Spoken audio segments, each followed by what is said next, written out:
देखिए, मेरे सामने एक गाड़ी खड़ी है, उसके अंदर करीब 10 लोग हैं जो जा रहे हैं अपने गांव। ये सब लोग यूपी के हैं और यहीं नवलगढ़ में रहते थे करीब 3 साल से। और जो कोई भी काम मिल जाए, छोटा मोटा कोई भी काम मिल जाए, ये तारपुरा से पैदल आए चलते हुए, और 2 दिन ये यहीं रहे हैं और छोटा मोटा काम करते थे। आप लोग क्या काम करते थे? ये छोटा काम बेलदारी का काम करते थे। बेलदारी काम करते थे। तो अब आप लोग अपने गांव जा रहे हैं। हाँ, गाँव जा रहे थे। कैसा लग रहा है? बहुत अच्छी जगह है। बहुत अच्छा लग रहा है।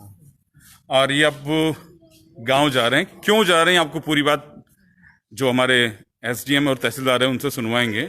अभी इनको कुछ लोगों ने, जैसे कि राजेश जी बजाड़, इन्होंने मास्क वगैरह, लोकेश हैं, पानी की बोतल्स हैं, ये इनको अभी प्रोवाइड कराई है कि रास्ते के अंदर खाने के लिए बनानास भी दिए हैं इनको। और सैनिटाइजर की बोतल भी आप देख सकते हैं कि बच्चे के हाथ में सैनिटाइजर की बोतल भी है, और बिस्किट्स हैं। देखिए, बच्चा बिस्किट भी हाथ में है, और मास्क जिनके नहीं हैं वो मास्क लगा रहे हैं। और अभी इनके ऊपर देखिए, जब यात्रा सुखद हो अच्छा लगता है। और अभी इन्होंने एक इनिशिएटिव सा ले रखा है कि हमें लोगों को उनके घर पहुंचाना है। क्यों पहुंचाना है सर? सभी घर पहुंचना चाहते हैं, हम्म। मानवीय स्वभाव है। जब कर्मचारी अधिकारी भी घर से दूर पोस्टिंग होती है तो छटपटाते हैं कि हम घर जाएं। तो ये तो बेचारे मजदूर है, इनके दिमाग में कई तरह की नेगेटिव बातें आ चुकी है। तो एक जुनून है कि हमें घर जाना। पैदल रवाना हो गए थे ये। अब इन्हें ये भी नहीं पता कि कितनी दूरी है, कितने दिन में पहुंचेंगे, तो इसलिए इनका सहयोग कर रहे हैं। और मैं आपको बताते हुए अपने आप को बहुत ही गौरवान्वित महसूस कर रहा हूँ कि मेरे साथी तहसीलदार कपिल जी उपाध्याय, उन्होंने ये बीड़ा उठाया है और इस गाड़ी की व्यवस्था उन्होंने की है। गाड़ी का खर्चा 12,000 रुपये उन्होंने अपने जेब से भुगतान कर रहे हैं वो।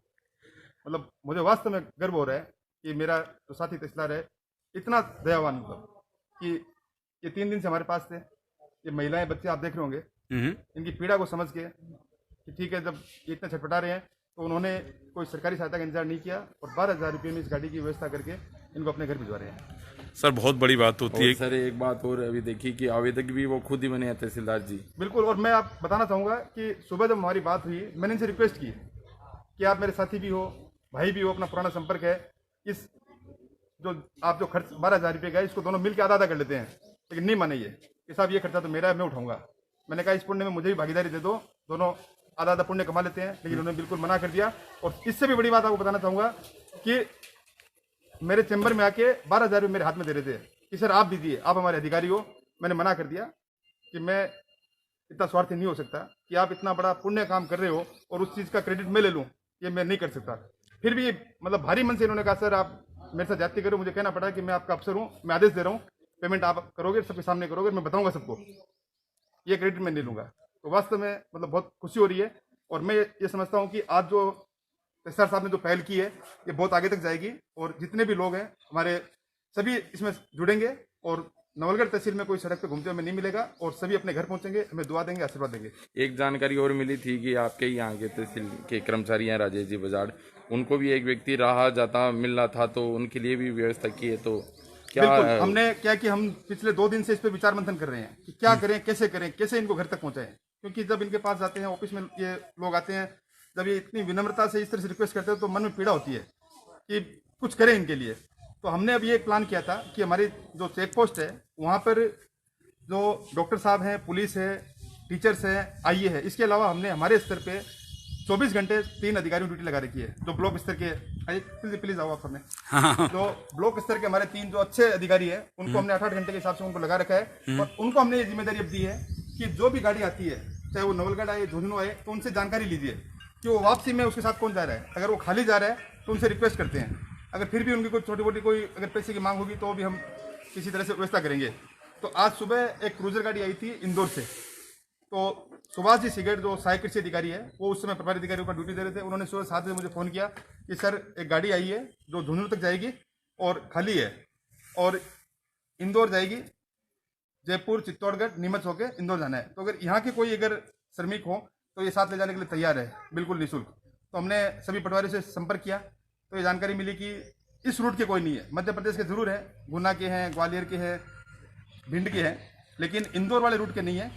तो क्योंकि उस ग्रुप में राजेश जी भी जुड़े हुए थे, जब वो अपने घर से ड्यूटी के लिए आ रहे थे तो उन्हें रास्ते में कोई पैदल चलते हुए एक बच्चा मिला। उससे बात की तो उसने कहा कि मैं नीमच का रहने वाला हूँ। तो तुरंत उन्होंने उस चीज़ को फ़ायदा उठाया, उस बच्चे को चेक पोस्ट तक लेके आए, गाड़ी वाले से बात की और उसे वहाँ से रवाना किया। सर ये तो चलिए तहसीलदार जी ने एक गाड़ी का बंदोबस्त कर दिया, पर सर एक अधिकारी या कर्मचारी की सैलरी एक से एक फिक्स होती है, कितनी तनख्वाह मिलनी होती है, पर सर लोग तो आते जाएंगे, क्या करेंगे आप? देखिए, एक कहानी शायद आप सबने भी सुनी होगी कि एक समुद्र के किनारे एक व्यक्ति टहल रहा था और कुछ स्टार फिश थी, वो लहरों के साथ में किनारे पे आ रही थी और वो व्यक्ति एक एक उस स्टार फिश को उठा के अंदर फेंक रहा था। तो कुछ लोग उसे देख रहे थे कि क्या कर रहा है ये। फिर किसी ने उससे कहा कि ये क्या कर रहे हो आप, सैकड़ों स्टार फिश है, आप कितने को फेंकोगे, इससे क्या फर्क पड़ता है। तो उस व्यक्ति ने कोई जवाब नहीं दिया, एक स्टार फिश को उठा के समुद्र में फेंका। उसने कहा मेरे दोस्त, इस मछली को फर्क पड़ता है। तो मैं ये मानता हूँ, हो सकता है सबको हम नहीं कर पाए, हालांकि प्रयास करेंगे। मुझे विश्वास है सरकार भी हमें आदेश दे रही है, सहयोग कर रही है, प्रशासन का भी सहयोग मिलेगा, जनप्रतिनिधि है, एमएलए साहब, उनसे भी बात हुई है, विश्वास पूरा है। फिर भी अगर मान लीजिए नहीं भी होता है, अगर जैसे आज 10 व्यक्ति घर जा रहे हैं, इन्हें फर्क पड़ता है, अगर हम 10-20 को भी भेज पाए तो वो भी मैं मानता हूँ कि बहुत बड़ी सफलता होगी। और लेकिन मुझे पूरा विश्वास है कि जो नवलगढ़ की जो टीम है, हमने जब भी कोई अच्छे काम की कोशिश की है, आपको ध्यान होगा जब हमने सरकारी स्कूल के बच्चों के लिए इंजीनियरिंग और मेडिकल कोचिंग की शुरुआत की तो हमें कोई जन सहयोग की जरूरत नहीं पड़ी, हमारे अधिकारी कर्मचारियों ने 1.5 लाख रुपए की व्यवस्था कर दी। तो मैं पूर्णतः आशान्वित हूँ कि यह कार्य भी बिल्कुल मंजिल तक पहुंचेगा। आपके जो ये अनूठा संकल्प लिया है, इसका भी आज सुबह भी मेरे पास में एक कॉल आया था कि भामाशाह है देवदत्त जी मुरार का, उन्होंने भी एक वो आपके संकल्प के चलते ही है ना, उन्होंने भी एक बुजुर्ग को मुंबई भेजा गाड़ी से। अपने खर्चे मैं से यही आपसे निवेदन कर रहा हूँ ना, एमएलए साहब का फोन आया कि कल से आपकी इस मुहिम में मैं भी और बढ़ चढ़ के हिस्सा लूंगा और गाड़ियों की आपकी मैं यहाँ व्यवस्था कर दूंगा, टंकी फुल करा दूंगा। आपको जहाँ भेजना है आप परमिशन जारी कीजिए और भेजिए। मैं इसीलिए कह रहा हूँ कि सभी लोग जुड़ेंगे और बिल्कुल ये जो गरीब लोग हैं, मजदूर लोग हैं, ये अपने घर पहुंचेंगे और हम सभी को आशीर्वाद देंगे। क्या कहेंगे तहसीलदार जी, सोच 12,000 रुपए क्यों? ये तो कोई खास विषय नहीं है। राजस्थान के माननीय मुख्यमंत्री लोकनायक अशोक गहलोत साहब का जो संकल्प है और हमारे नवलगढ़ के जो संवेदनशील विधायक है माननीय डॉक्टर राजकुमारी शर्मा, हमारे एसडीएम साहब, सबका जो संकल्प है कि अपने नवलगढ़ क्षेत्र में कोई भी श्रमिक जो पैदल नहीं हो और किसी को कोई प्रॉब्लम नहीं हो, तो इसमें हम सबको मिलकर के मदद करनी चाहिए और उसी मदद में हम लगे हुए हैं। और अच्छा लगता है कि किसी के चेहरे पर मुस्कान आए तो वो अच्छा ही लगता है। वो अभी एसडीएम साहब ने एक बात कही कि मेरे पास 12,000 रुपए लेके आ गए, ये कोई विषय नहीं है, इस पर कुछ नहीं कहूँगा। क्यों? ये कोई विषय नहीं है। देखिए, इस बात कोई वो है नहीं, बस अपना तो काम करना है। मैं आपको कह रहा हूँ, मैं उस दिन भी आपको कह रहा था कि ये मानवीय संवेदना का समय है और हमें हर आदमी के चेहरे पर मुस्कान देखनी है, बस उस मिशन में लगे हुए हैं। यानी मुस्कान चाहिए, मुस्कान चाहिए कि हर आदमी हंसे और हंसी खुशी अपने घर जाए। और हमारी राजस्थान सरकार की जो इच्छा है, माननीय मुख्यमंत्री जी का जो संकल्प है, वो पूरा हो, इसी मिशन में लगे हुए हैं। मानवीय संवेदना, उन्होंने कहा कि मुख्यमंत्री जी का जो संकल्प है, विधायक का जो संकल्प है, वो पूरा हो, पैसा कोई मैटर नहीं रखता। बिल्कुल, मैं यही तो आपको बता रहा हूँ ना कि एक छोटा सा हमने विचार किया कि क्यों ना शुरुआत करें। अगर हम चाहते तो किसी भामाशाह को जोड़ सकते थे। आपको पता है कि की फूड पैकेट भामाशाहों ने बांटे हैं, लेकिन हम ये चाहते एक उदाहरण पेश करें ताकि वो स्वतः हमारे पास आए। अगर हम चाहते तो ये व्यवस्था हम किसी से भी करवा सकते थे। और नवलगढ़ भामाशाहों की भूमि है, जब करोड़ों रुपए के फूड पैकेट बटे हैं तो 10-12 हज़ार की कोई अहमियत नहीं है। लेकिन एक उदाहरण पेश करना चाहते थे कि हम भी नवलगढ़ में जब हम सेवा दे रहे हैं, हमारी कर्म भूमि है, तो नवलगढ़ के साथ हम जुड़े हुए हैं। अगर जरूरत पड़ेगी तन, मन और धन भी हम इसमें समर्पित करेंगे। यानी तन, मन, धन तीनों समर्पित। जी बिल्कुल साहब। राजकुमार जी, तीनों समर्पित हैं? नहीं, ये तो एक अनूठा, अभी मैंने आपको कहा कि अनूठा संकल्प लिया है हमारे एसडीएम मुरारीलाल जी शर्मा और तहसीलदार जी कपिल उपाध्याय जी ने। तो काफ़ी ये कि पूरे देश में भी ये मिसाल बन सकता है। और इन्होंने एक कुछ बताई है कि इसके अंदर महत्वपूर्ण बात मेरे को ये लगी कि संकल्प के साथ में उन्होंने ये निकाला है कि जो बाहर से गाड़ियां आ रही हैं, तो ये पूरे देश में ऐसा हो रहा था, तो ये एक नवलगढ़ का भी पूरे देश में ये मॉडल लागू हो सकता है। गेट खुलवा। ये मेरे साथ जो गाड़ी में जा रहे हैं, आप कहाँ जा रहे हैं? हम जाए महरोनी। महरोनी। कैसा लग रहा है? अच्छा लग रहा है सर। कितने समय से आप नवलगढ़ में थे? नवलगढ़ में हते हम 2.5 महीना होगा। 2.5 महीना आ गए। 2.5 महीना में? 2.5 महीने से ही हैं? हाँ। अच्छा, और आपके साथ वाले? साथ वाले 2-2 6-6 महीना हो गए। अच्छा, अभी तो एक कोई 2 साल से भी है। हाँ 3 साल से हमें आ रहे, कभी कभी आते अच्छा। हैं, कभी जाते हैं। और आपको आज भेजा जा रहा है, बहुत कैसा लग अच्छा रहा है? लग रहा है बस। आपको मालूम है कौन भेज रहा है? तहसीलदार साहब। तहसीलदार साहब। हाँ। चलिए, आपको अच्छा लग रहा है, तहसीलदार को भेज रहे हैं। कैसी पहल है लोकेश? नवलगढ़ के अंदर जो एसडीएम साहब और तहसीलदार जी ने जो ये काम किया है, सराहनीय काम है। तो इनसे अन्य अधिकारियों को भी सीख लेनी चाहिए। उन्होंने उनको भी, अन्य मजदूर हैं उनको भी घर भेजने का कार्य शीघ्र शुरू कर देना चाहिए। अच्छा लगता है।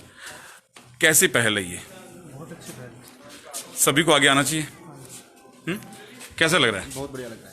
अच्छी पहल है। बिल्कुल बढ़िया पहले तहसीलदार जी ने बहुत अच्छा काम किया है, इसके लिए बधाई की पात्र है। तहसीलदार जी ने बहुत अच्छा काम किया। देखिए, लोग मेरे पास काफ़ी हैं। वो कहाँ है? अभी काफ़ी लोग हैं। देखिए, ये गाड़ी गई है, अब देख रहे हैं इस पे फूलों की बारिश हो रही है। और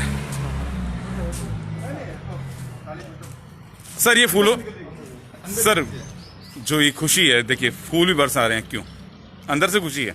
नहीं, खुशी उनके चेहरे पे देख के। अच्छा। मतलब आपने एक शेर भी सुना होगा कि घर से मस्जिद है बहुत दूर, तो लोग किसी बच्चे को बचा जाए, तो मंदिर मस्जिद अब इसमें बंद हो रखे हैं, तो इससे बड़ी पूजा इबादत नहीं हो सकती। और मुझे बहुत खुशी है, मतलब मैं अपनी खुशी का इजहार नहीं कर सकता। देखिए, आपके स्टाफ के लोग हैं, आप लोगों पे भाई ये खुशी किस लिए आपने अपने? हमारे लिए बहुत बड़ा गर्व की बात है कि हमारे अधिकारी जब ऐसा कर रहे हैं। हाँ, हाँ। और ये हमारे अधिकारियों से नहीं है, ये इस नवलगढ़ की मिट्टी से जुड़ा हुआ मामला है कि नवलगढ़ की मिट्टी लाते ही ऐसे अधिकारियों को खींच के अपने पास में जो मानव हित की बात कर सके। यानी अच्छा लगता है। बिल्कुल नहीं, बहुत अच्छा आपको ही लगता कैसा- है, बहुत क्या महसूस हो किस रहा है। तरह का महसूस हो रहा है? एक मैं इसको शब्दों में व्यक्त नहीं कर सकता।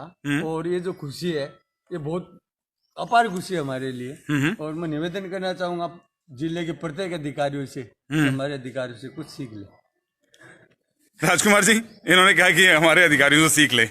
नहीं, ये तो मैं बता रहा हूँ। अभी मैंने आपको बीच में बात अपनी कट गई थी। तो ये पूरे देश में ये जो नवलगढ़ का मॉडल है, ये मॉडल लागू हो सकता है, पूरे देश में लागू हो सकता है। ये बहुत अच्छी पहल है कि नवलगढ़ से शहर ये शुरू, ये पहले भी जैसे देख रहे थे लॉकडाउन के अंदर खाद्य पदार्थों की जो विधायक डॉक्टर राजकुमार शर्मा की पहल पर जो शुरू हुई थी, तो बामा साहब ने आगे बढ़ चढ़ कर इसमें योगदान दिया। तो मैं ये मानता हूँ कि निश्चित रूप से ये जो अनूठी मुहिम, इसको मैं बोलूँगा अनूठा संकल्प, इसको मैं बोलूँगा, इसमें भी बामा साहब बढ़ चढ़ कर भाग लेंगे।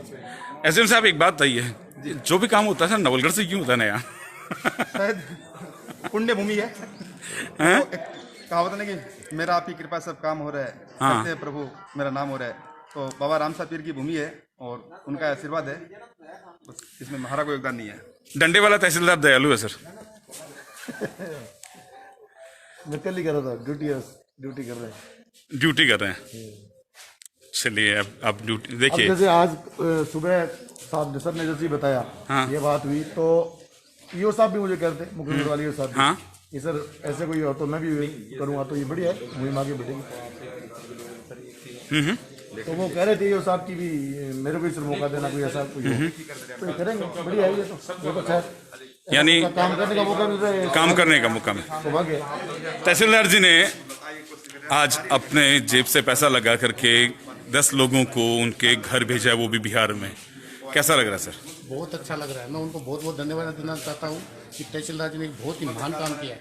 और ये गरीब जो ऐसा लोग हैं, इनको जो घर वापसी करवा रहे हैं, इसके लिए मैं दोबारा उनको बहुत बहुत धन्यवाद देता हूँ, उनकी टीम को धन्यवाद देता हूँ, उन्होंने बहुत नेक काम किया है।